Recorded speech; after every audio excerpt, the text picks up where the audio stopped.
Salut! Attendez, je vous ouvre. Bienvenue dans le sas de ma tête. Moi, c'est Roxane. Je suis une jeune paumée dans la vie, j'ai 25 ans. Ici, c'est ma chambre. Elle est pas forcément bien rangée, mais je vous promets qu'elle est chaleureuse et festive. Les sujets abordés seront tantôt deep et pseudo-philo, mais c'est l'endroit où on abordera ce qu'on n'ose pas trop raconter au quotidien. Ce sera un peu le bordel. Je serai régulièrement accompagnée de mon ami Roman. Je vous jure qu'on n'a pas fait exprès pour nos prénoms. Il y aura aussi des invités surprises. Allez, je vous fais confiance. Bienvenue! Bonjour à tous, on espère que vous allez bien. Donc aujourd'hui je suis avec deux super personnes. Je suis avec Roman. Oui. Et Marie. Enchantée. Putain Roman, je t'ai coupé la parole. Non mais ça va aller, vous en faites pas, hein, ça va bien se passer. Donc épisode exceptionnel, parce que bon là c'est donc la deuxième fois qu'on accueille quelqu'un, mais là c'est la première fois qu'on fait à 3 surtout. Ouais.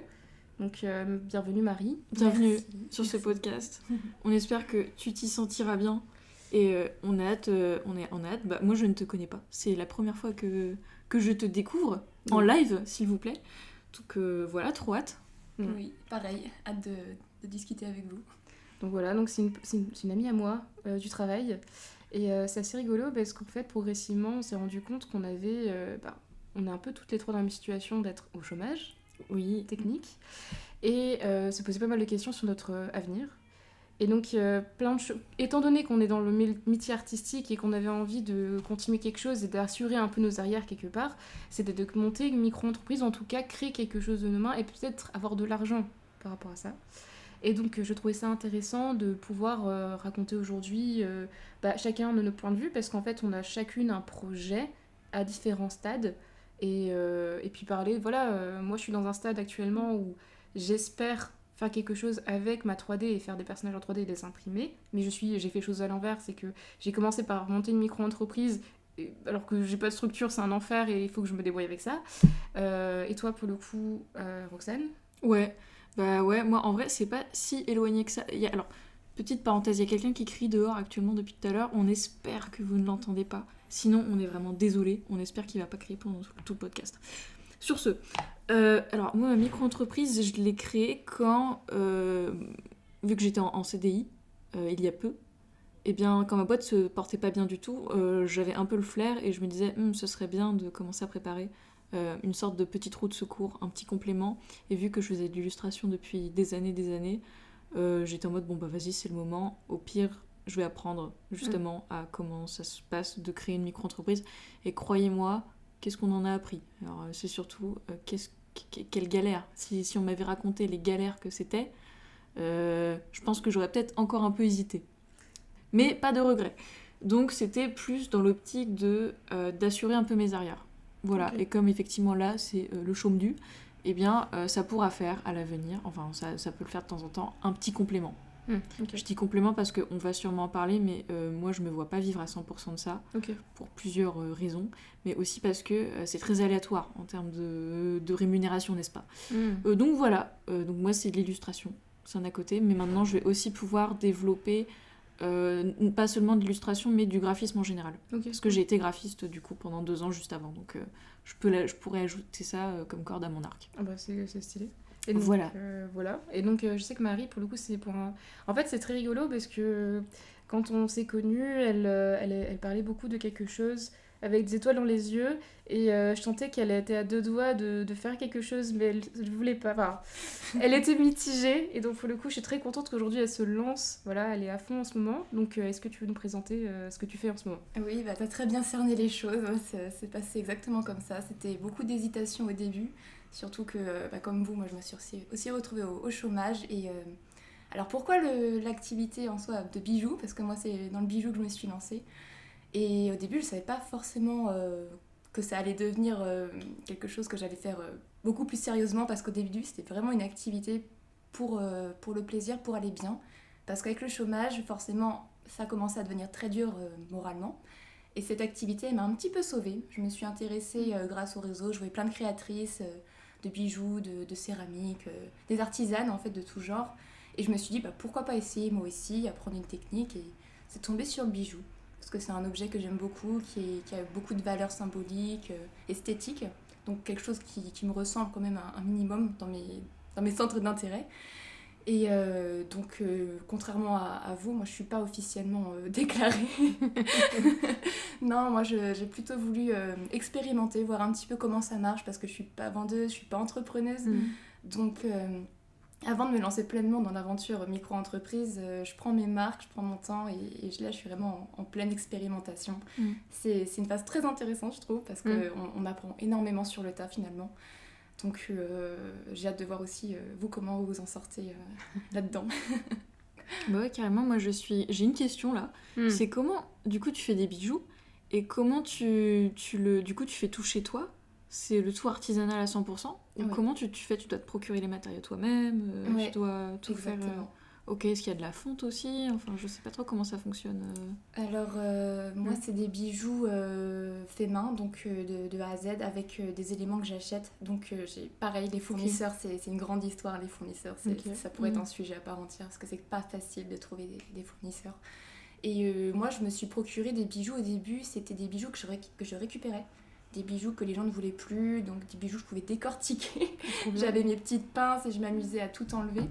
Et à partir de là, je sortais mon carnet de croquis, je commençais à élaborer des designs en fonction de mes goûts personnels, de ce que j'aime, le style que j'aime. Et j'aime beaucoup les bijoux que je m'inspire du 19e siècle. Donc les bijoux des rois, des reines, à l'époque impériale. Donc c'est ma source d'inspiration principale. Et après, donc, je récupérais beaucoup de bijoux au début. Ensuite, j'ai commencé à aller dans les boutiques pour récupérer, pareil, des petits bijoux qui auraient sûrement été jetés. Trop intéressant. Les noses, ce genre de choses. Donc c'était vraiment à titre d'expérience parce que je ne suis pas créatrice de bijoux de base. J'ai tout appris avec... j'ai acheté 3 pinces et j'ai commencé à regarder des tutos pour apprendre comment les utiliser. Et puis petit à petit, j'ai commencé un peu à me perfectionner là-dedans à force de faire. Bah, trop intéressant, tu vois. Mais t'as commencé, cette passion pour les bijoux, ça a commencé quand? Parce qu'en fait, moi quand je t'avais connue, c'est parce que tu étais consommatrice déjà de bijoux et que t'avais quelqu'un qui avait fait des choses plus ou moins dans ce style-là et que c'était quelque chose qui te donnait envie de te lancer, mais t'étais pas certaine si c'était la bonne idée de faire les choses que quelqu'un d'autre. Enfin, c'est un truc à la mode en soi, quelque part, parce que c'est vraiment un peu une inspiration Bridgerton. Moi, à chaque fois, je l'associe à ça. Et donc, je trouvais que c'était vraiment dans l'air du temps actuellement. Et je voulais savoir, est-ce que c'est quelque chose que toi, tu aimais déjà depuis très longtemps et que tu faisais déjà avant? Ou sinon, c'est vraiment une impulsion que tu as eue sur le moment quand je t'ai connue ou pas?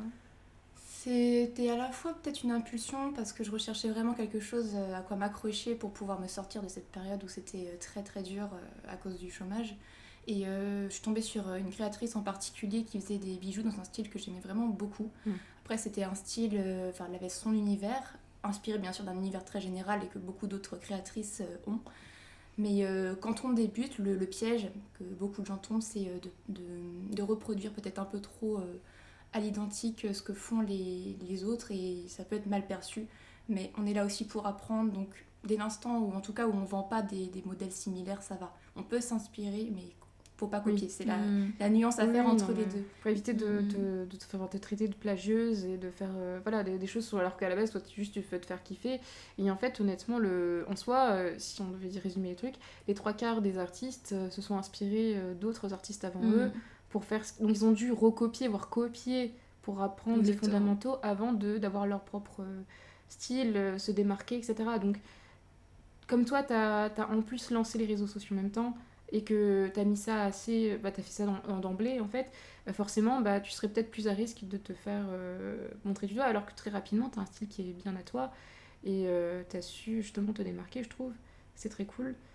C'est pas forcément évident, hein. Moi, je suis dans la même situation où je suis dans une période où il y a 2 styles de personnes. Il y a des personnes qui ont une 40aine d'années, bon, l'âge de nos darons peut-être, qui font des figurines 3D.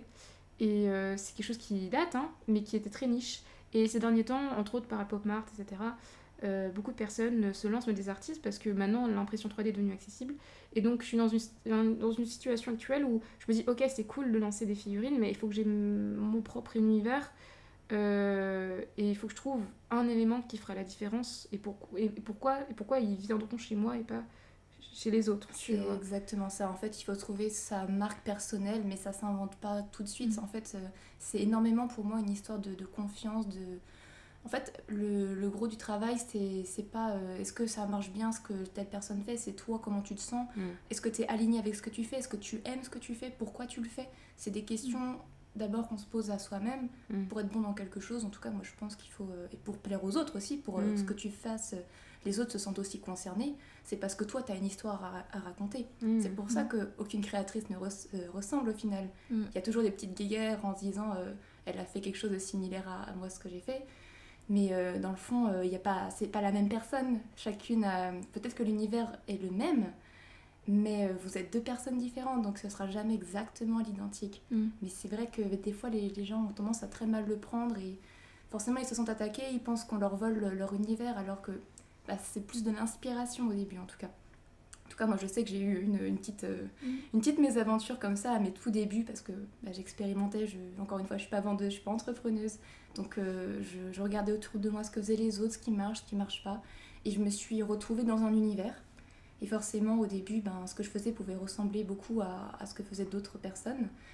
Et je suis tombée comme ça avec des petits messages que j'envoyais à mes tout débuts pour essayer de faire découvrir ma marque, parce que quand on part de zéro, on cherche des solutions, des fois c'est pas forcément efficace. T'as pas forcément le réseau, t'as pas forcément les contacts. Il y a le démarchage aussi, ça fait partie de la com et c'est tout un métier d'être commercial aussi. Donc c'est la partie super dure, c'est un truc que t'apprends, ouais.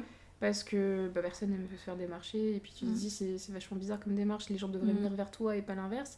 Mais on va être à la base des commerciaux ils faisaient ça, ils faisaient du porte-à-porte. Tout à fait.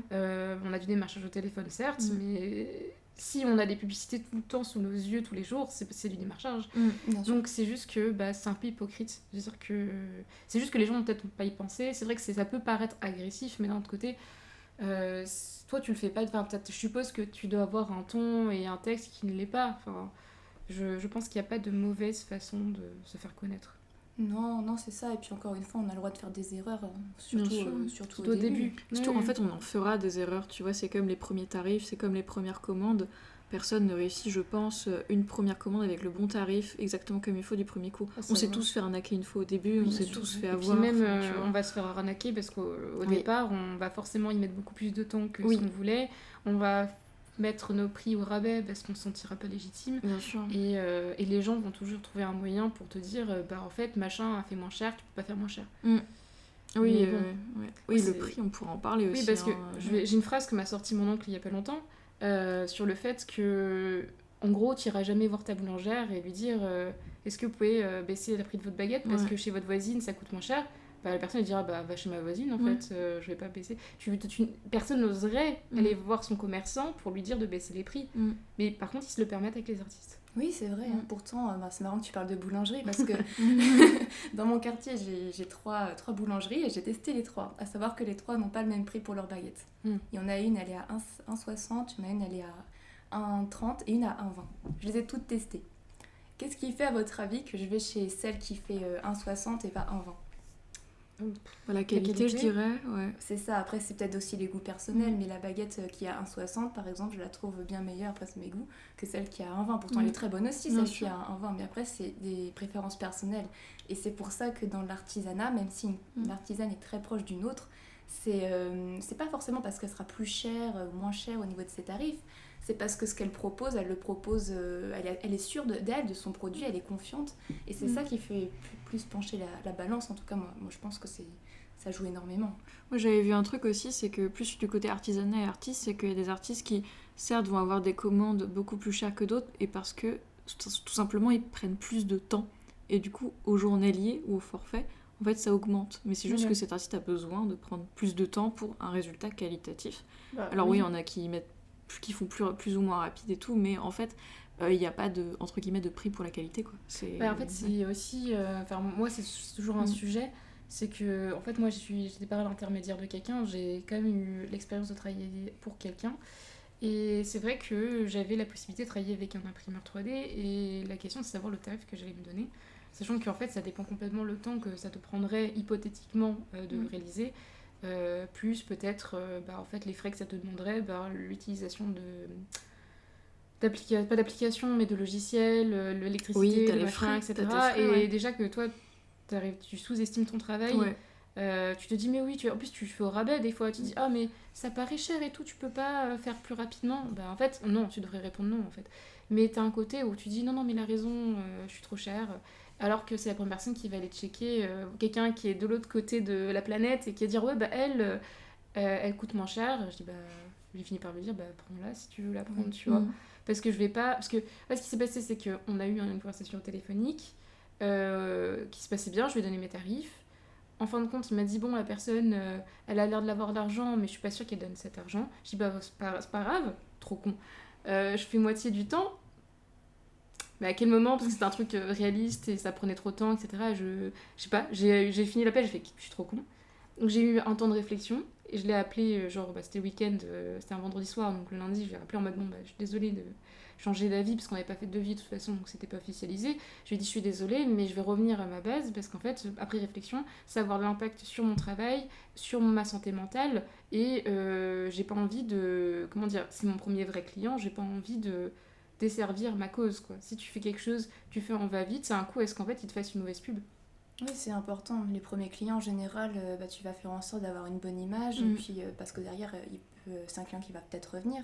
Donc, après, si lui, de son côté, il sait que c'est son premier, que tu es la première à travailler avec lui, il va peut-être aussi vouloir en jouer et te faire baisser tes prix. Ah oui, c'est Donc, bien sûr. Le plus important pour moi, en tout cas, c'est de montrer qu'on a confiance en son travail, en ce qu'on fait. Et derrière, c'est de le communiquer aux autres et du coup aux clients. Parce que toi, si tu es suffisamment confiante dans ce que tu fais, derrière, ton prix, il est complètement justifié aussi. Si toi, tu dis, bah, c'est normal parce que quand tu prends en compte toutes les charges que toi, tu as derrière, au final, il va pas te rester tant que ça à la fin. Et ça, les gens le comprennent pas. Oui, parce qu'en plus, là, c'est pas au black qu'on le fait. C'est qu'en fait, on a créé... Moi, j'avais créé ça dans le but, justement, d'avoir des vrais contrats et de faire les choses en ordre. Déclaré. Parce que j'avais envie de... Alors, pareil, c'est pour ça que je dis que j'ai l'impression d'avoir fait les choses à l'envers. C'est qu'en soi, moi, j'ai aucune... personne ne me connaît, j'ai pas créé de compte Insta. Je comptais sur des contacts, particuliers à particuliers. Comme en fait, mon premier contrat, techniquement, c'était avec une amie de ma famille. Ça s'est très bien passé. Et qu'elle connaissait des gens. En fait, globalement, on m'a expliqué, c'était de bouche à oreille. Donc, moi, j'étais partie là-dedans. Je me dis, bon, bah, c'est bon. Ça va être bon avec cette personne. Finalement, ça s'est pas fait. Et donc je me suis retrouvée dans une situation où j'ai créé ma micro-entreprise et j'ai rien. T'avais l'impression de l'avoir fait un peu pour rien quelque part sur le coup? Sur le moment, honnêtement, je savais pertinemment qu'il y avait un énorme risque que ça n'arrive pas parce que une parole, c'est qu'une parole quoi. C'est pas un devis. En fait, tant qu'il y a rien qui a été signé, ça ne veut rien dire. Et donc j'avais mon compagnon qui m'arrêtait pas de me dire mais t'es certaine de te lancer? T'es certain qu'il va t'accepter? T'es certain que tu vas avoir le contrat? Je fais non, mais de l'autre côté, moi sur le moment, quand on lance un micro-entreprise, j'avais vu qu'en gros, tu avais une limite jusqu'à tes 26 ans révolus, tu avais plus droit à ça. Moi, c'est ce que j'ai vu. Ça se trouve, j'ai tort. Ça se trouve, tu peux rentrer dans d'autres situations, tu peux avoir l'aide pendant un an où en fait, tu as des taxes. Ouais, c'est ça. Il me semble que c'est jusqu'à 26, effectivement. Donc, c'est pour ça que je me suis dit, bon, bah, foutu pour foutu. Au pire, on verra bien ce que ça donnera. Et si j'arrive à faire au moins un truc, j'aurai réussi à faire la moitié. Et c'est le jeu, tu vois. Donc c'est pour ça que je me suis lancée, je me suis dit bon bah au pire ça sera un moteur pour me faire avancer et tenter de faire des trucs. Et en fait je me rends compte que on a besoin de plus que ça en fait comme moteur honnêtement. Et je rebondis sur, pour ceux qui nous écoutent et qui savent pas trop tout ce que c'est que tout ça, en fait quand vous commencez à créer une micro-entreprise, donc après vous allez être affilié à l'URSSAF, chose obligatoire.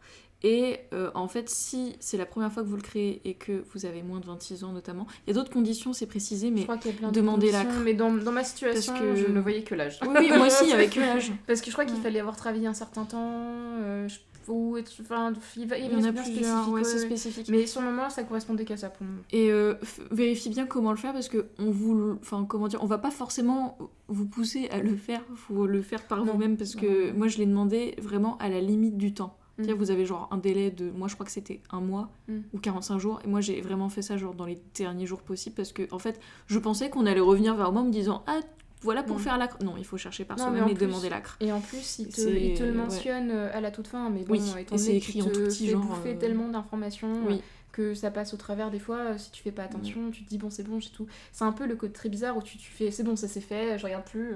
Non, faut pas faire ça.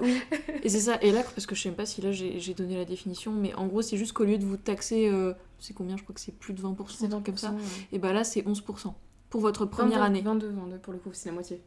Ouais, Voilà. d'habitude c'est ça. C'est Et 22%. l'acre ce sera 11%. Donc c'est pas mal. Pour la Bah, première c'est- année, seulement la première C'est année. que la première année. Après c'est fini. Voilà, donc c'est pour ça qu'il faut bien réfléchir. Je comprends pourquoi Marie ne s'est pas encore lancée. Je comprends très Exactement, bien. parce qu'ils savent très bien que... Enfin, je ne sais pas s'ils savent très bien, Non, mais je sais qu'ils mais la savent qu'il y a première plein de année, gens qui se lancent et qui- la première année, t'as pas grand-chose. Donc, Bah, Bah c'est voilà. ça. C'est exactement pour ça que je me suis dit, pour l'instant, expérimente. Encore un choix bien réfléchi pour Oui. ma part. également... Après, il De faut même. rester dans la limite du légal, parce qu'encore une fois, ça peut être bien pour expérimenter, mais on peut être freiné assez rapidement aussi dès qu'on veut faire quelque chose, dès qu'on a envie d'aller plus loin, qu'on a vraiment envie de pousser le truc. Donc c'est là que moi, je suis quand même pas mal bloquée. Par exemple, mes premières ventes, je les fais via Vinted. Ok. Parce que Vinted, c'est accessible à tout le Mhm. monde, parce qu'il n'y a Ouais. pas de... C'est pas un site internet qu'il faut créer, qu'il faut payer chaque mois. Pour l'instant, j'ai pas de fonds, donc je fais aussi avec les moyens du bord. Bah oui, c'est clair. C'est ça qui est intéressant, c'est que quand on démarre et qu'on n'a pas de budget, qu'on ne sait pas comment démarrer, on cherche les premières Les solutions, premières solutions. qui ne demandent pas trop de frais, quoi. Parce que Ouais, c'est vrai que c'est quand ça. on voit, il y a Shopify, pareil, t'as un abonnement. Excusez-moi, je parle de Shopify, mais bon, je vais donner les noms. Hein. Alors pour le coup, non, parce que c'est vrai que moi, j'ai parlé pour le coup avec des gens qui se lançaient aussi, enfin qui étaient lancés et qui avaient testé quand même pas mal de choses. Et il y avait par exemple Etsy où pareil, ils te font de la pub, donc en soi, t'as rien à faire, mais tu payes quand même. Par mois des gros frais quoi. Et puis Ouais. je crois qu'ils te prennent un pourcentage aussi. Donc bon, c'est quand t'as envie de te lancer et que déjà t'es pas certain, t'as pas forcément le public, etc., tu perds plus que ce que tu gagnes en fait. Oui. Ouais, Donc, c'est pour ça. c'est un peu Oui, il y a l'inconvénient. tous les frais d'investissement aussi qu'il faut prendre en compte, Bah, c'est vrai. ouais, notamment dans effectivement apprendre à faire un devis, Ouais. apprendre à calculer, faire ses tarifs et tout. Moi Mm. je dis, deuxième conseil. Ou premier, je ne sais plus. Ah oui, j'ai failli renverser mon café. Il faut savoir que j'ai vraiment 4 heures de sommeil dans le sang.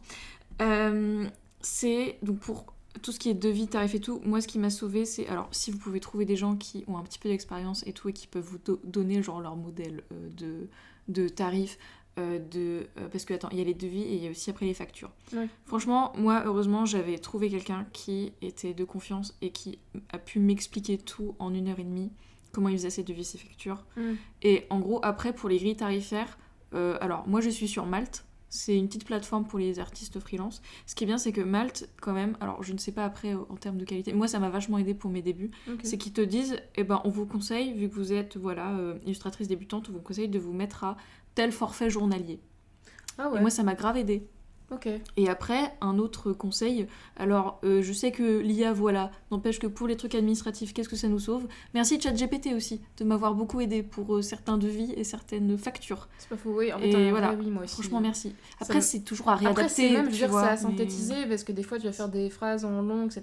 Et Oui. ça permet de te synthétiser beaucoup plus Oui. facilement. Déjà que je trouve que c'est une énorme prise de tête quand tu ne sais pas ce que tu dois faire et ce que tu dois écrire.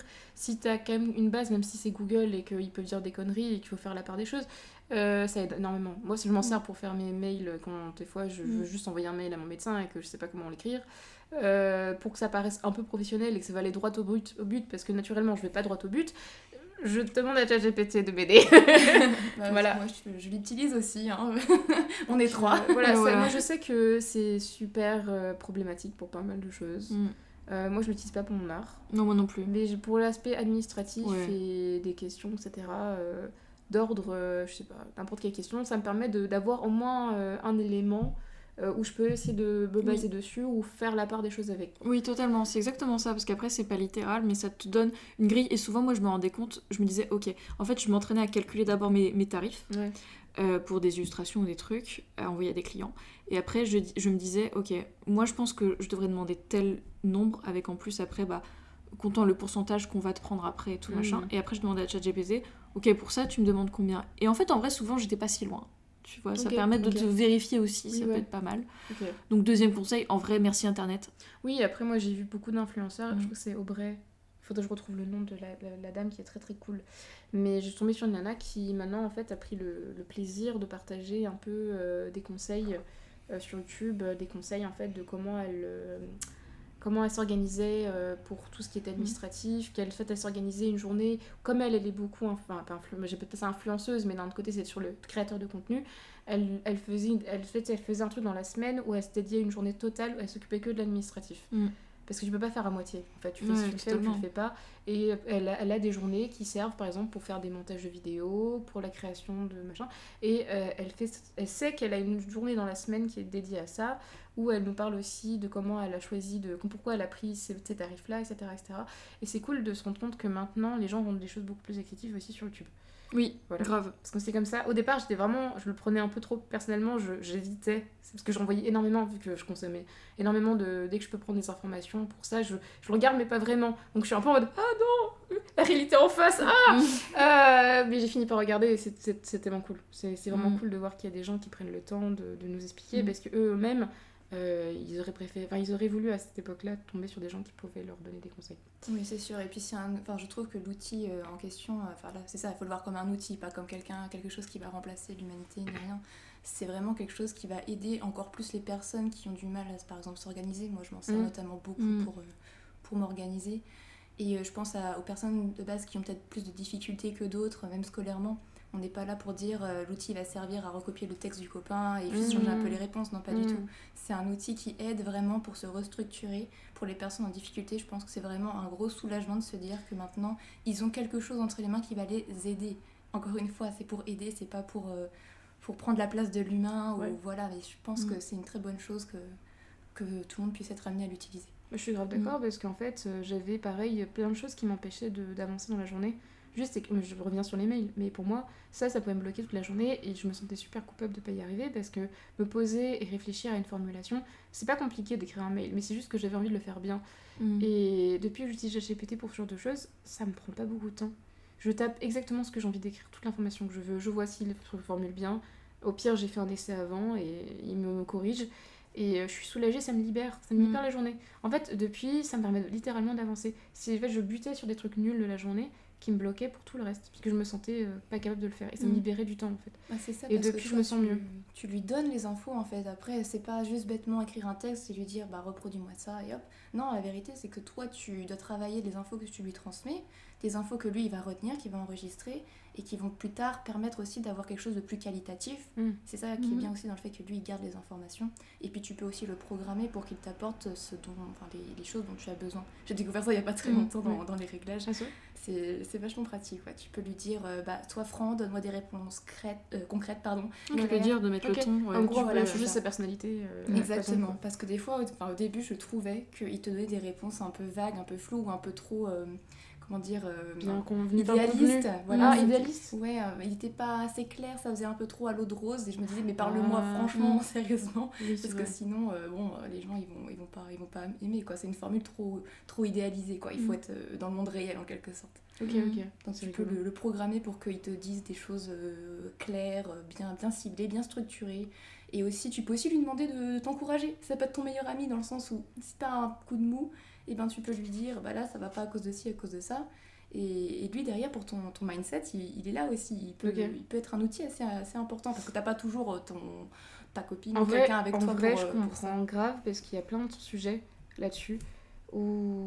Que actuellement ils avaient fait une mise à jour, parce que j'en avais parlé hors micro, qu'ils avaient fait une mise à jour justement pour qu'ils soient un peu trop dans ton sens, et que des fois ça avait des actions un peu problématiques parce qu'il n'y avait plus de limites, dans le sens où il y avait quelqu'un qui avait fait un essai un peu extrême où en fait il a dit voilà, c'est une situation où il n'était pas dans ce cas-là, hein, c'était juste pour voir jusqu'à où ChatGPT pouvait répondre. Et globalement, elle disait bah voilà, j'ai arrêté mes médicaments, je décide de prendre mon propre chemin, j'ai décidé de faire une retraite de je sais pas quoi spirituelle. Et le gars lui disait mais oui, mais bien sûr, t'as raison, sois droit avec tes convictions, t'as raison, machin. Et ça peut être grave dangereux, tu vois, s'il y a des gens qui sont dans des mauvaises configurations, genre des santé mentale assez problématiques, le gars il te dit bah oui, bien sûr, vas-y, go. C'est pour ça que bon, il faut prendre. C'est ça, c'est comme tout outil, il faut savoir l'utiliser de la bonne manière, à bon escient. Oui, il faut être aussi clair dans ses idées quand tu l'utilises, parce que si tu vas pas bien et que voilà, c'est ça. Ça peut être un outil destructeur autant que créateur, que utile. Ouais. Donc voilà, moi je sais que globalement j'avais envie de parler aussi de savoir comment ça s'est passé par rapport à votre entourage, le fait que vous ayez créé une entreprise. Comment ça s'est passé, parce que moi je sais que mes parents sont à fond, même ils sont un peu trop à fond. Je leur ai dit motivez-moi. Peut-être que maintenant, ils sont ils sont même... parce que moi, je parle plus de mes potes qui créent des choses. Je vois bien mon père, il ne le dit plus. Mais regarde, c'est quand que toi, tu te lances? C'est quand que tu fais quelque chose? Et donc oui, moi, je disais que c'était intéressant de parler de comment a réagi votre entourage quand... Pour toi, c'était un peu la suite logique, finalement, de ce que tu faisais, mais en soi...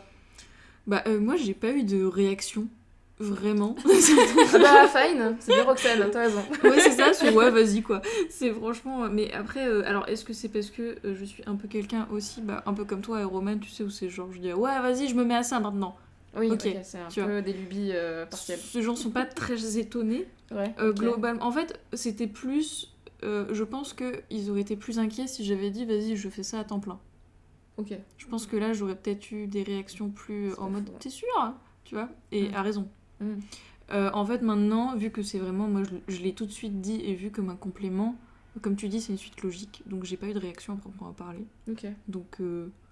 Enfin, j'ai eu des encouragements, mais pas... oui, tu vois. Non, c'est nul à chier, toi. Non, j'ai eu des encouragements et tout, mais j'ai pas eu de réaction vraiment... voilà, ouais. C'était pas un choc pour eux, quoi. Non, c'était pas un choc, ouais. c'était un truc de plus ou de moins. Ok. Voilà, Globalement, c'était plutôt content, quoi. Oui, enfin, de toute façon, oui, c'est ça, en général. Après, c'était plus... comme moi, j'avais pas un entourage qui était dans le freelance ou la micro-entreprise et tout. C'est la première personne dans ton entourage. Ouais, en tout cas proche. Enfin, j'en connais. Ouais, j'ai un ami qui m'a beaucoup aidé quand même dans la création de l'entreprise. Big up Samuel, si tu m'écoutes. Merci, tu m'as grave sauvé, genre au moins 1 ou 2 fois.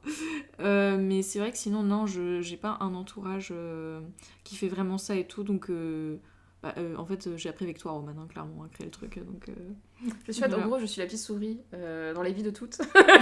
Mais j'arrive, je fais, tu veux pas faire ça? Enfin, je m'enfuis. Moi, je fais rien, hein. Mais moi, je projette pour les autres et les gens se lancent et moi, je fais, je suis bien. C'est ça que je vais finir par devenir coach. Mais par contre, je vis pour les autres, tu vois. Mais dans ta micro-entreprise, tu peux faire coach, hein. Oui, mais non, là, ça serait... j'ai l'impression d'être les gens, tu sais, les gens qui sont coachs, tu sais, qui font... Comment ça les arnaques, là. Les nomades... les digital nomades. Les digital nomades. Mais quel enfer. Mais ça aussi, il y a des pubs mensongères dans l'entrepreneuriat. Moi, j'aimerais qu'on prenne le temps d'en parler après. De toutes les désillusions. Ouais. Parce qu'on vend une image oui, de parce qu'en fait, freelance et de l'entrepreneuriat. on en parle là, mais en fait, en soi, on dit « Ah, c'est beau, c'est rose », mais en fait, on sait... Mais on a à peine commencé, en réalité, tu vois. Moi, je suis très peu de clients. Moi, c'est inexistant, mais je vois déjà les problèmes. J'ai eu 2 clients en 6 mois, tu vois, donc c'est bon, c'est pas non plus... En plus de 6 mois, même. Parce que c'était en... j'ai créé le truc en octobre, donc... Oui, il y a des gens qui détériorent l'image réelle de ce qu'est réellement l'entrepreneuriat. C'est pas juste tu te mets derrière ton ordi, tu fais 3 clics et après tu vas te la couler douce à la plage. Non, pas du tout. Ça, c'est dans notre cas, c'est l'idéal. Mais dans notre cas, c'est parce qu'on donne on fait physiquement des choses qui nous prennent du temps et qui nous demandent d'imaginer un concept.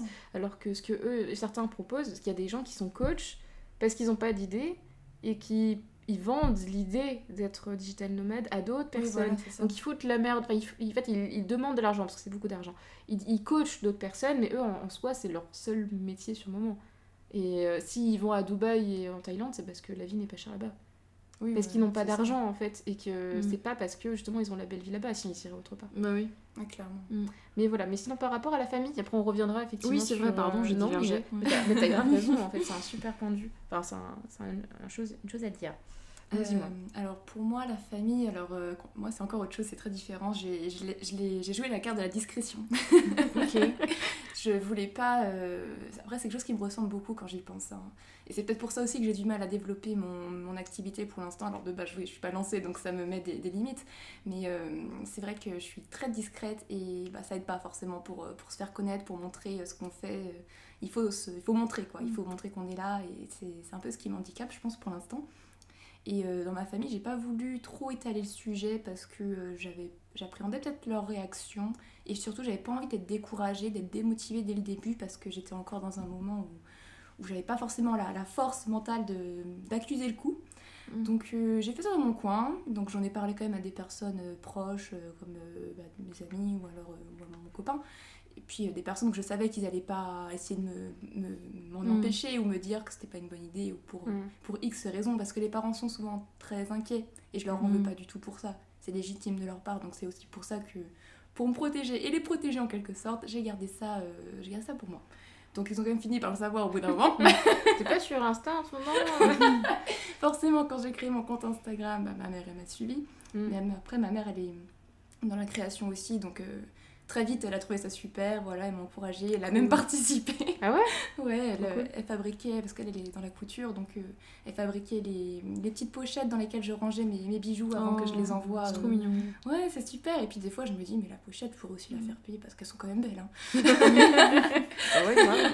Franchement, ils sont gâtés. Hein. Ils ont 2 cadeaux en fait. C'est Non, ça, quoi. t'achètes pas juste le bijou, t'achètes aussi t'achètes la commande. Et puis, bon, enfin, vous me direz, je vous montrerai, mais comment je fais en sorte de bien les soigner parce que c'est important pour moi aussi que derrière la cliente elle soit vraiment satisfaite et qu'elle vive une expérience qu'elle vivrait pas ailleurs. Parce que moi, j'accentue beaucoup sur le côté personnel. Chaque personne est différente. Et j'ai pas envie de produire un objet à la chaîne ou ce genre de choses. Oui, c'est l'idée quand t'as eu la création de son bijou.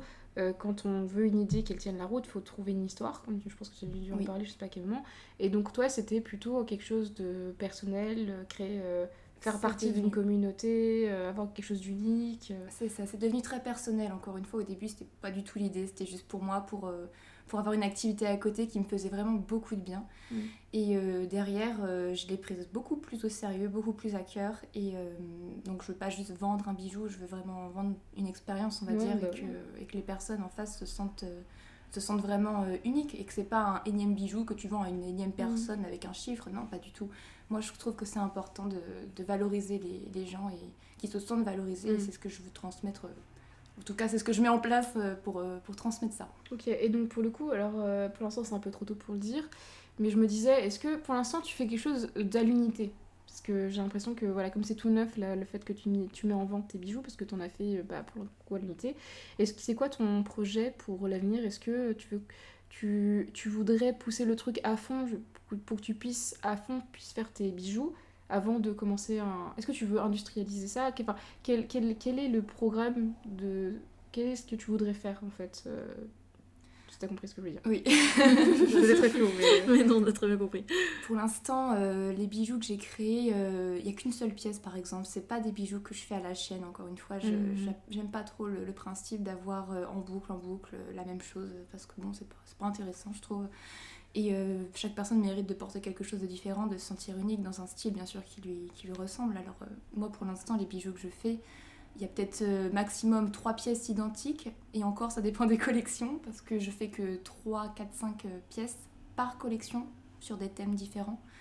Et pour l'instant j'ai peut-être 5-6 collections dont 3 que j'ai proposées en vente, mais plus tard ce que je voudrais c'est vraiment en plus de ça mettre en place un service.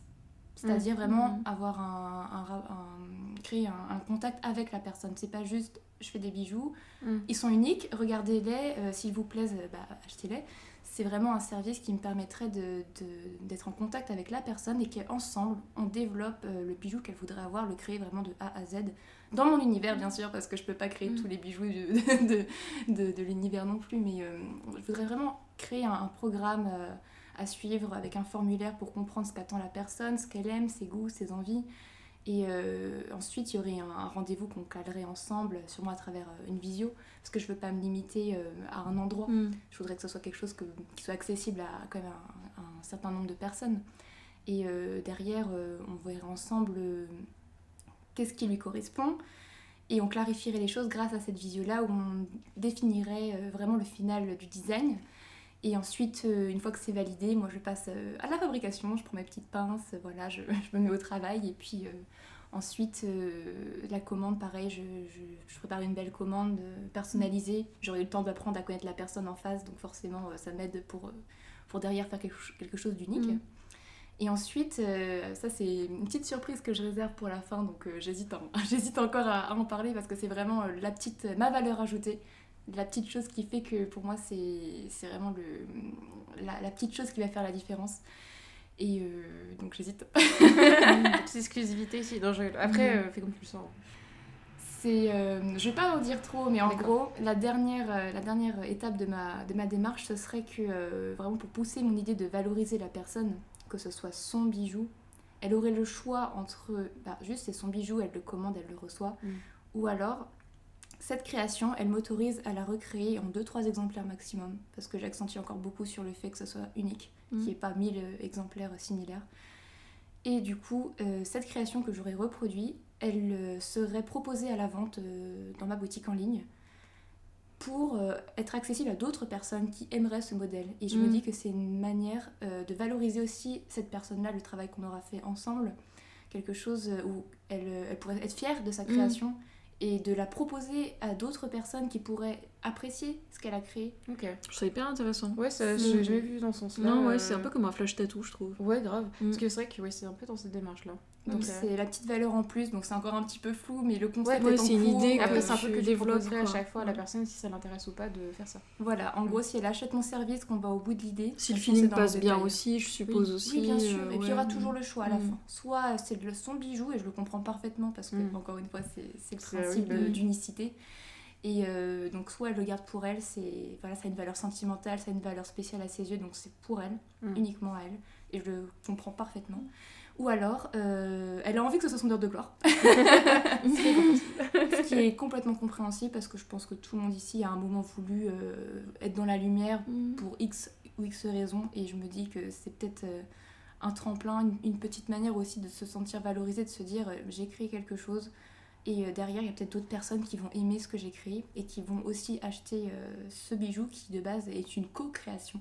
Oui, ok. Donc, c'est ça c'est l'idée cool, générale. le côté co-création. Je trouve ça C'est très, pas- très chouette. Ouais. ça l'inclut la personne dans dans l'histoire du collier et pas que en tant que cliente.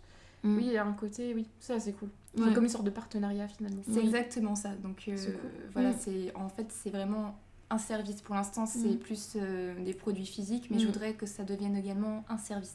En fait, un peu dans ton éthique finalement de marque, hein, je trouve que ça, Ah, c'est ça cool. inscrit là-dedans. Trop C'est bien, très c'est cool, ça. ouais. Le Voilà, droit c'est de voir très humain. quand ça arrive. Quoi. Voilà, ça Trop met du hâte. temps parce que je travaille dessus, là, Ouais, c'est normal, long. hein. C'est normal. C'est du boulot. Mais d'ailleurs, moi j'ai appris qu'en vrai, une marque en général, pour que ça se lance, c'est une dizaine d'années. Hein. Ouais, mais on n'est pas C'est hyper long. sorti de l'auberge. Ah non. Non, mais c'est ce qu'on disait tout à l'heure, c'est que ça met aussi des Beaucoup de temps. années en fait. Hein, c'est normal quand tu commences à créer une entreprise que ça ne.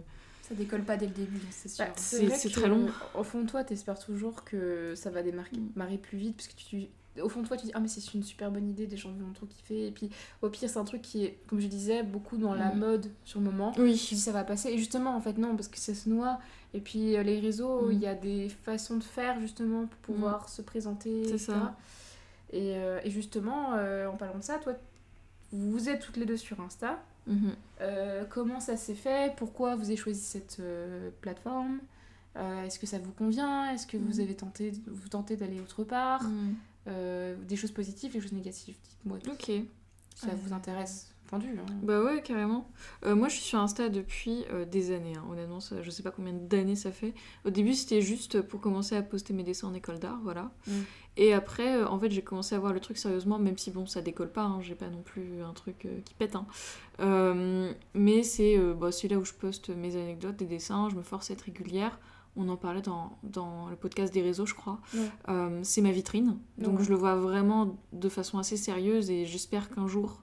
ça honnêtement j'espère un jour que ça pètera, que Ouais, genre bah, ça je te marchera souhaite. bien et que c'est ce que je vise. Ça prendra le temps qu'il faut, mais en fait que ce soit une vitrine juste qui s'agrandisse. Ouais, Moi pour c'est le comme ça coup, que je la vois ça. question, vu que toi tu veux faire des illustrations aussi pour des particuliers comme pour Ouais. des sociétés, il me semble, est-ce que j'ai l'impression que dans ton compte actuellement, c'est pas trop présenté, c'est très très discret. Oui, effectivement. J'ai l'impression que tu mets pas assez. Parce que moi, je suis énormément de gens. J'avais des amis artistes qui pouvaient, ils faisaient des commissions de fan art. Et ils le disaient, tu vois, régulièrement en story où ils faisaient des posts. J'ai l'impression que pour ta part, c'est très discret. En gros, Effectivement. j'ai l'impression que c'est des gens qui sont au courant, tes proches, ou parce que tu veux faire des dessins proches. Mm. J'ai l'impression que ça vaudrait la peine de réfléchir à ce que tu puisses un peu plus se mettre en avant. Alors j'y pense. D'une manière. Doucement. Oui, bah, c'est ça. Tu mets pas la pression, mais J'y ça pense. manque un peu de ça. Mais en fait j'étais discrète parce que j'ai la réponse. C'est parce Ah. qu'avant j'étais tout simplement employée. C'est pas faux.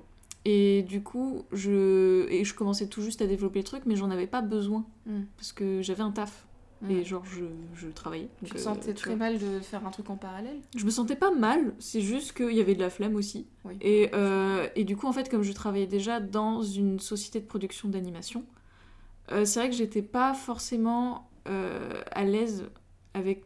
Je savais pas encore quels étaient les même si c'est totalement légal d'être... Parce que j'étais en illustration de mon côté, je faisais pas le même métier. Oui. Donc ça va.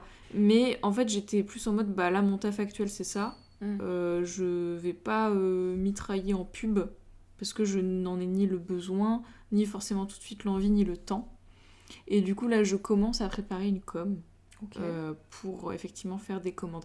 Mais comme tu dis, je prends vraiment mon temps, j'y vais doucement parce que je serais très mal à l'aise de le faire maladroitement ou pas bien. Et aussi, je réfléchis aux tarifs que je fixerai. Oui, bien sûr. Par contre, c'est vrai que Insta, ça m'a grave aidé pour quand même... Alors, je disais, j'ai eu très peu de clients.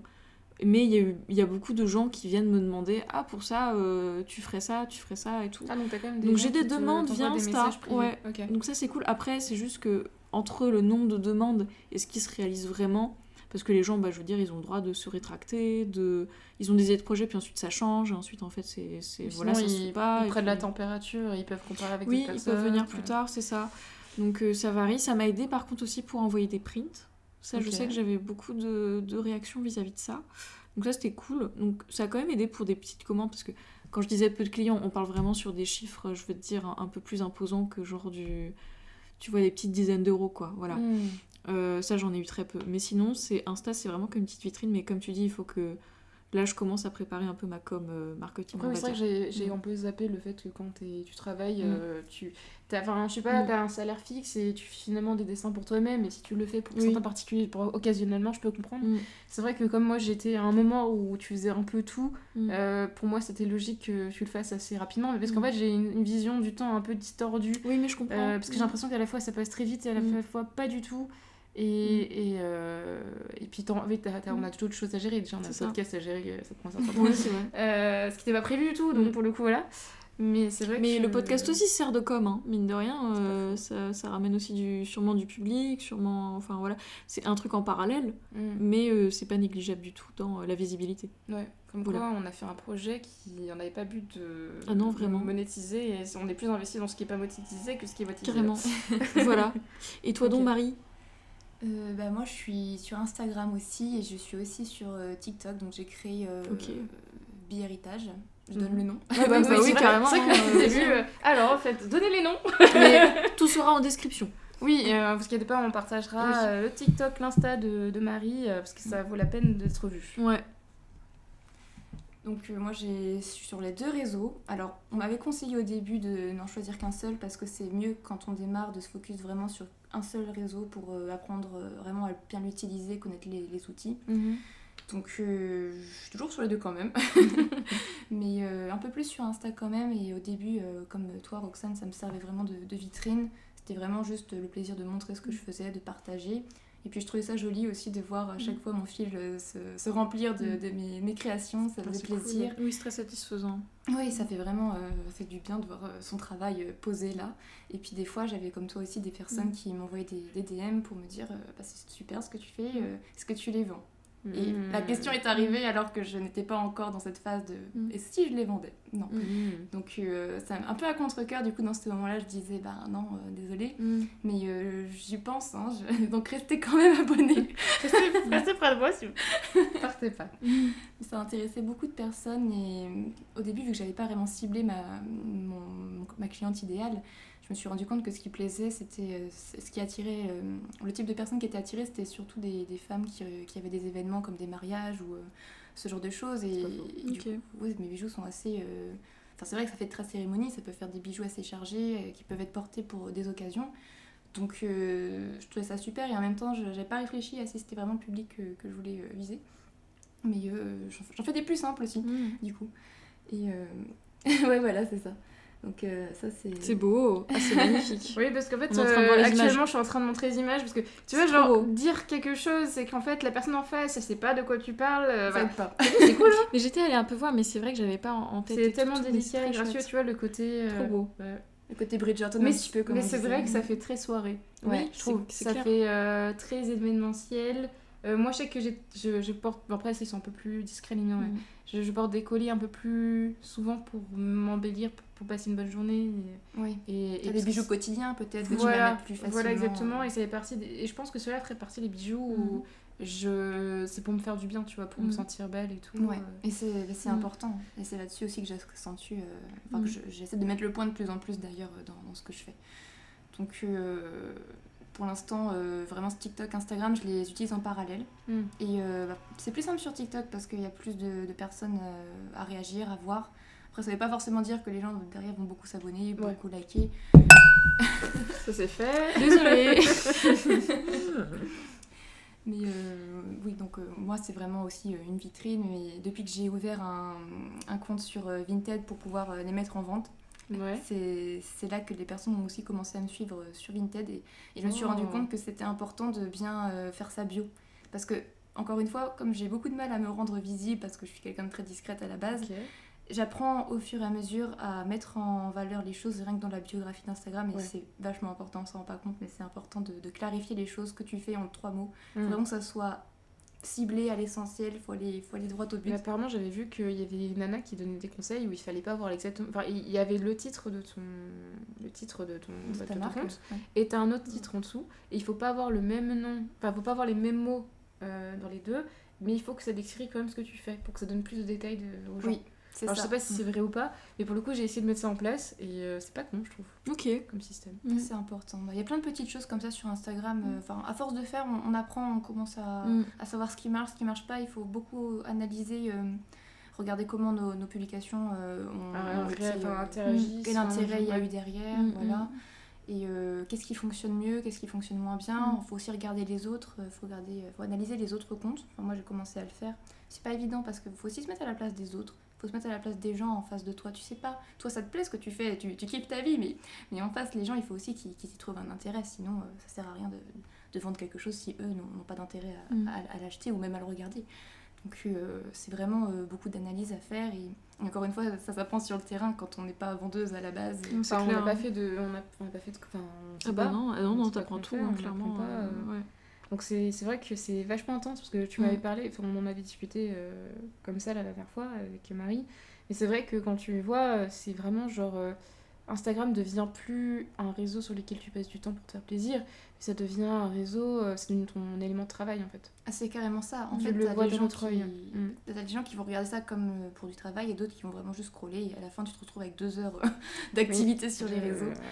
On tombe très facilement dans le piège, donc c'est bien de pouvoir faire la transition si jamais pour toi c'est utile en tout cas de t'en servir comme un outil de travail. Je pense que je vais le prendre comme ça parce que comme j'ai pu le raconter dans un épisode précédent sur les réseaux, j'ai une addiction réseau et je pense que ça serait vraiment mieux que au moins que je passe du temps pour faire quelque chose de qualitatif et que j'apprenne quelque chose. Et parce que ça m'arrive maintenant ces derniers temps, j'ai toujours un post qui fait et je finis par quitter le truc.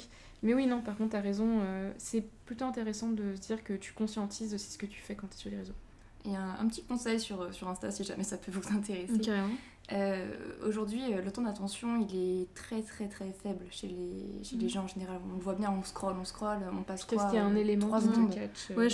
C'est pas descendu à 2 secondes même, je sais pas. Voilà, c'est vraiment les quelques premières secondes qui comptent et c'est pour ça qu'il faut accrocher tout de suite. C'est vraiment un conseil que j'ai vu, pareil, en regardant un peu les vidéos sur YouTube.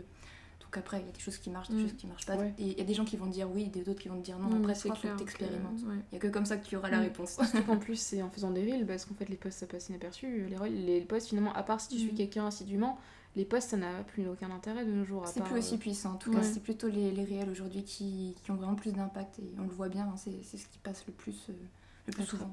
On va s'y mettre. C'est prévu, il faut que je regarde ça. Parce que moi aussi. En plus, j'aime bien, je trouve ça rigolo d'avoir des traces, des podcasts en vidéo. En vidéo, parce que j'avais vu qu'ils avaient fait ça sur Spotify pour un peu teaser, avoir comment on appelle ça, un aperçu de l'épisode, n'importe quel. Ils t'ont fait un petit truc, une sorte de reel, où ils te prennent une séquence aléatoire sur Spotify et tu peux écouter un petit peu. Et moi, je pensais qu'on pouvait le partager comme ça, gratuitement. Non. Je suis très déçue, donc faut que je fasse l'effort, faut que je travaille. Voilà, non, t'inquiète. Aussi, faut que j'apprenne côté flemmard, voilà, qui revient. Mais ouais, en même temps, pendant qu'on parle de conseils, est-ce que vous avez des conseils à donner je sais pas, dans toutes les sortes. Alors, est-ce qu'on commencerait par des conseils, toujours dans le rôle de Marie, pour améliorer nos points de vue, ou des choses que vous avez constatées qui peuvent fonctionner, ou des choses au contraire qui étaient négatives que vous avez vues sur les réseaux? Dites-moi dans quel sens vous voulez partir. Parce que Alors, sinon, partir sur le côté négatif, le côté de la réalité. On en a parlé un petit peu depuis tout à l'heure, mais finalement. ouais. Alors, c'est un peu... en fait, chacun aura un peu sa vision, je pense, par rapport à ce qui fonctionne pas, ce qu'il faut faire et ce qu'il faut pas faire. Parce que ça fonctionnera peut-être pour une personne et pas pour une autre. C'est pas faux. Mais par exemple, quelque chose qui revient assez souvent, que j'aimerais bien mettre en place, c'est vraiment les... Vous savez, on peut piner les publications. Ce sont les 3 qui vont apparaître en premier à chaque fois sur sur lesquels les gens, logiquement, vont pouvoir revenir. Oui, voilà, c'est ça. Bah, elles sont tout en haut, donc c'est en général... Si ton compte t'intéresse, c'est les premières qui vont être regardées. C'est comme les stories à la une, il faut en avoir quelques-unes. Pas trop, d'ailleurs. Autre conseil, il faut pas trop en avoir. Il faut vraiment, pareil, cibler ce qui pour vous... Enfin, ce qui pourrait intéresser les personnes. Et par exemple... dans les 3 publications qui sont tout en haut, il y en a une, moi je pense que ce qui est bien de faire, c'est d'expliquer vraiment ce que tu fais. Que ce soit très clair, précis, que ce soit compréhensible tout de suite pour la personne qui va y avoir accès. Donc tu parles de ton histoire, tu parles de ton univers. Ok. Mais du coup, dans ton service, et tu peux en faire une autre où tu parles un peu plus personnellement. Après, il faut être à l'aise avec ça. Mais c'est vraiment pour renforcer le côté authentique, parce qu'aujourd'hui, c'est que les gens... parasocial un peu...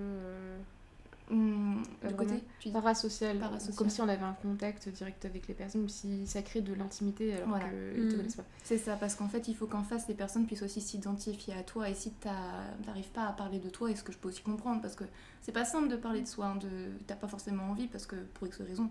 Donc c'est pour ça, encore une fois, que je te disais au tout début que c'était le côté avoir confiance en soi, son mindset, voilà, vraiment. Quand t'as confiance en toi, que tu n'as pas peur d'y aller, et peu importe si derrière t'as des critiques ou pas, t'as confiance en toi, donc ça t'atteint plus. Mais j'ai conscience que c'est pas simple à mettre en place, hein. Je suis la première à être un peu en galère avec ça. Ouais. Mais montrer son côté authentique, ça peut très bien être fait de manière aussi très, très subtile. Enfin, t'es pas obligé de raconter toute ta vie, juste de cibler un petit peu ce que t'as envie de partager, surtout qu'est-ce qui est important à tes yeux. C'est plutôt ça qu'il faut, selon moi en tout cas, qu'il faut montrer. Et puis il faut commencer, quand t'as commencé à avoir une idée, à établir exactement quelle est l'idée de base, pourquoi tu fais ça, la direction que tu veux faire, les choses que tu veux respecter, pour quel type de client tu le fais.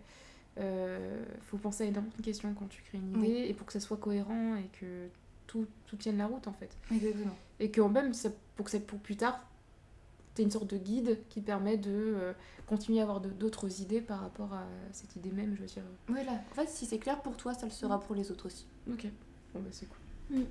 Et moi, en vrai, non. Là, pour terminer, en conseil, c'est ne pas avoir peur de demander de l'aide. De chercher, beaucoup se documenter.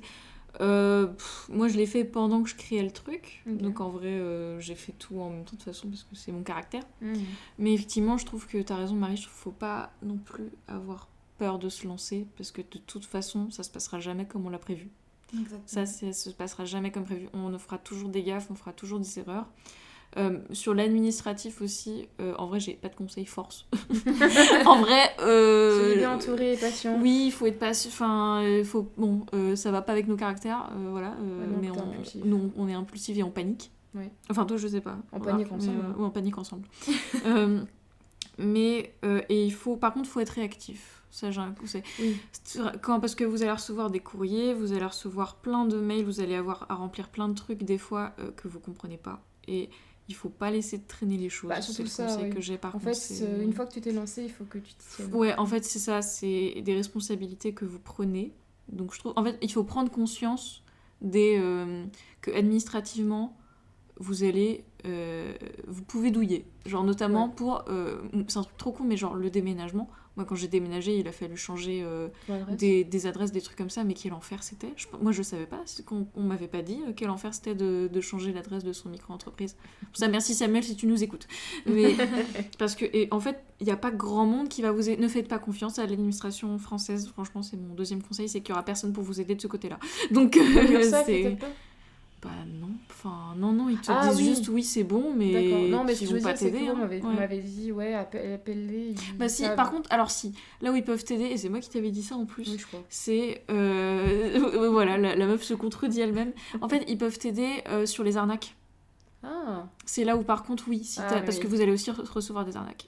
Oui, Ça aussi faites attention. apparemment, oui. Tu vas Ouais, recevoir parce des que courriers, des trucs. Ouais, à la base, on voulait en faire un concept de podcast. Ouais, on le fera, je on le pense. fera On le certainement. fera parce que. Mais au pire, on racontera à nouveau l'histoire et tout. Je pense qu'on Mais fera des globalement, anecdotes. ce qui s'est passé, c'est qu'un soir, j'avais reçu un message, enfin un message, pas du tout un message, j'avais reçu une lettre de la part des finances, enfin ça ressemblait aux finances publiques ou un truc très très officiel, honnêtement, j'y ai cru. Donc globalement, on m'avait demandé une centaine d'euros à payer. Et je fais, mais ça sort d'où ? Parce que pour moi, la micro-entreprise, en tout cas dans notre situation, on a le prix le plus bas, le plus simple. T'as pas Ce qui grand-chose à fait payer. qu'on n'a pas grand-chose à payer. On paye au moment où, en fait, justement, on déclare qu'on C'est ça. on a reçu de l'argent. C'est à ce moment-là qu'on paye. En fait, c'est le truc le plus simplifié possible pour qu'en fait, t'aies le moins de galère. T'as pas de problème, t'as pas de TVA. Enfin, c'est très cool comme ça. Mais le truc, c'est que vraiment, j'ai vu ça, j'ai eu un gros doute. Je me suis dit que c'était pas ça. C'est pas normal. C'est ça. Et donc, je me suis renseignée parce que j'ai quelqu'un qui elle a l'expérience quand même depuis. Elle m'a dit non, mais. Parce qu'elle regardait sur internet en même temps. Et en fait, c'est pas une arnaque, mais c'est un truc où il la formule d'une manière à ce qu'il faut croire que c'est quelque chose d'officiel. Et comme si c'était quelque chose que tu étais obligé de payer. Et en fait, c'est juste un démarchage. C'est une entreprise privée en fait. Qui vient, c'est en fin fond de, je sais plus, c'est pas la Roumanie ou quelque chose comme ça. Oui, c'est ça. Qui te propose en fait un service pour qu'ils mettent en avant. Parce qu'en fait le truc qui fait flipper c'est que toi t'es dans l'attente d'avoir ton immatriculation pour ton entreprise, donc toi tu l'as même pas encore eu ton numéro de SIRET, et eux ils l'ont. Ils ont toutes tes infos. Et c'est les premiers à savoir. Et en fait apparemment c'est un truc automatique, c'est-à-dire qu'en gros eux ils sont dessus et ils captent tout de suite et t'envoient direct une lettre. Et puis ça fait vraiment lettre ça fait très officiel. Donc il y a des trucs qui montrent que c'est pas, il y a pas le cachet dessus, etc. Mais sûrement c'est vachement très bizarre. Et en fait t'es pas obligé. C'est juste qu'en fait c'est la façon dont c'est formulé. Ils te font penser que c'est dans l'urgence parce qu'en plus ils te mettent une date. De toute façon un conseil que je pourrais donner. N'importe quoi, tout ce que vous recevez où en fait on vous demande de le faire sous une date bien précise dans l'urgence. Oui, faites attention, je suis d'accord. C'est red flag. Là. C'est red flag, c'est généralement pas. Même s'il se fait passer justement par votre banquier, rappelez votre banquier. Parce que, en fait, personne ne devra vous demander votre coordonnée bancaire, demander des choses personnelles et de payer dans l'urgence. C'est red flag de ouf. Ouais, je suis d'accord. Donc, en fait, moi, j'ai eu malheureusement, j'ai subi des situations qui ont fait que j'ai payé des choses dans l'urgence et maintenant je le sais. Sauf que j'avais un peu la flemme de payer 100 balles dans l'urgence. Donc, je me suis posée et c'était la meilleure chose à faire. Parce que je me suis rendu compte qu'en fait, c'est juste des gens qui font croire que c'est quelque chose d'urgent à payer et en fait, c'était juste une offre. Voilà. Donc, j'étais le montagne russe où je me suis dit oh putain, 100 balles à payer, mais qu'est-ce que j'ai fait ? Oh putain, j'ai pas 100 balles à payer, mais quel soulagement. Donc voilà, un peu l'idée du truc quoi. Donc faites attention à vous, faites jamais des choix précipités. Donc c'est pour ça que Marie finalement elle a eu une bonne idée de pas se précipiter dans la création. Et encore, j'ai eu une mésaventure très similaire. Ah yes. Pareil, je voulais me lancer, en tout cas je voulais me renseigner sur comment ça se passait et j'avais zéro info, tu vois. Donc je suis allée sur un site, j'ai dû mettre micro-entreprise, se lancer, enfin créer un compte, quelque chose comme ça. J'ai cliqué sur le premier lien, j'ai rempli les premières infos comme quoi voilà, j'étais intéressée pour la créer, etc. Et puis après, je devais attendre de recevoir un appel. Et puis quand j'ai reçu un appel, ils m'ont dit oui, il va falloir payer tant d'euros. Ça c'est bizarre ça. Donc je me suis dit, je me rappelle de la discussion. Déjà qu'on t'appelle. Déjà je ne paye jamais rien dans la micro-entreprise, jamais rien. Exactement, je me dis bon écoutez, finalement je vais réfléchir, au revoir. Oh, l'angoisse. Ils ont des infos et tout. Alors qu'en vrai non, ils te pressent pas pour... Enfin, genre, t'as un délai, le temps que ça se crée, c'est tout, quoi. Genre, tout est en ligne, tout est... Et puis, des fois, il y a des gens qui te contactent. Moi, j'ai eu ça pour LinkedIn, mais pour un autre... Parce que j'ai mis ma bande démo en ligne sur LinkedIn. Et une dame qui m'a contactée aussi vite, elle a repartagé mon truc. Elle m'a envoyé un message en mode « on se connecte ». Et j'avais remarqué qu'en fait, déjà, la nana, elle était sur une île qui était entre la Nouvelle-Zélande et l'Amérique du Sud. Un truc qui était minuscule. Ça vient nulle part, ce truc. Qu'en fait, c'était un bot et qu'en fait, elle repartageait n'importe quel type de personnes. Et elle commençait au départ à me poser des questions sur voilà, quel est mon but, pourquoi je veux faire ça, est-ce que je veux faire de l'intermittence ou du freelance, etc. Donc très naturellement j'ai commencé à répondre. Les seules choses personnelles que j'ai dû dire c'était que j'étais sur Paris. Et très vite elle allait continuer et tout, et puis j'ai réfléchi parce que mon copain me disait c'est un peu bizarre comme cette nana et tout, j'ai dit moi aussi je trouve ça pue. Donc j'ai retourné le truc dans l'autre sens en mode vous pourquoi qu'est-ce que vous me proposez comme service, parce qu'en soi je ne savais pas qui c'était personne, etc.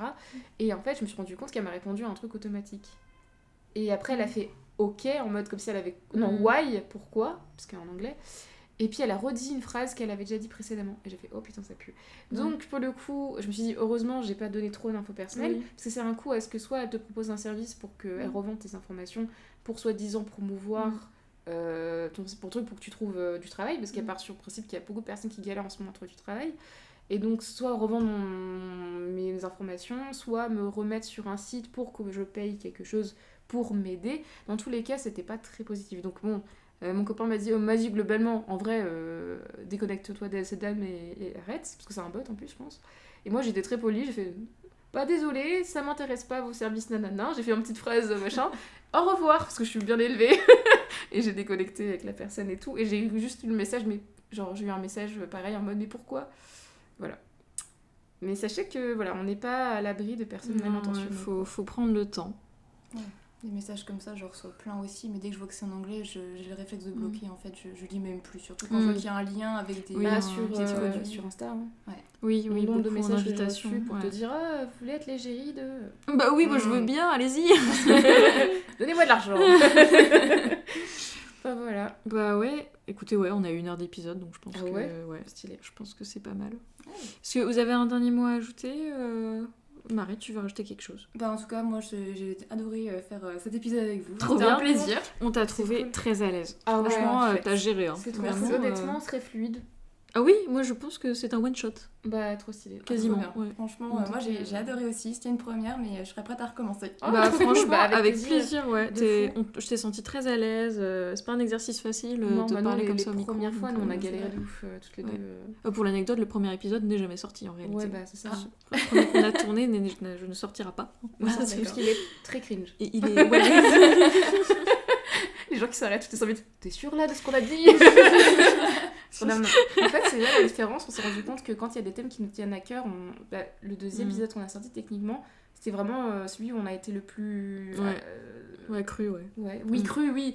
Mais à l'aise de parler plein de sujets. Et on l'a fait comme ça et on s'est dit, il est trop bien. Ouais, faut être soi-même en fait. C'est ça. C'est pas mal. Donc voilà. En tout cas, merci beaucoup Marie d'être venue. Merci Marie. C'est vraiment un plaisir de t'accueillir. C'était trop bien. Encore une fois, n'hésitez pas à checker son compte. On va le partager en bio, je vais dire plutôt. Partout. on va l'envoyer. Non, vraiment, sérieusement, elle fait un très beau travail. Ouais, c'est très chouette. Ça mériterait de donner des vues. Voilà. En tout cas, merci encore pour cette écoute. Ouais, merci à vous de nous écouter. Voilà. Pour votre soutien. D'un coup, t'es timide. Oh là là, merci beaucoup. À la prochaine pour un prochain épisode. Bah ouais. À dimanche prochain. Ouais, à dimanche. bisous. Au revoir.